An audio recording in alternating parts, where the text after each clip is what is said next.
Hello guys, welcome back to our channel. In today's video, I'm going to show you how to fix TikTok's video stuck on processing. If your TikTok video is stuck on processing, try the following steps to resolve the issue. First, you need to check your internet connection. Ensure you have a stable internet connection. A weak or intermittent connection can cause issues with uploading and processing videos as well. You'll also try restarting the app just like after opening your TikTok app. Go back and simply clear it. Sometimes simply restarting the app can fix processing issues as well. Or you could also try deleting the app cache. Press the TikTok app like this, go to the app information and select the storage and cache. And in the bottom there's a clear cache option, tap on that.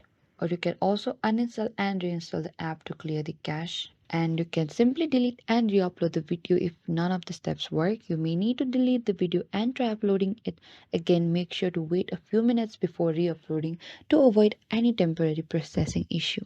And if you continue experiencing issue with video processing, you may need to contact TikTok support for further assistance.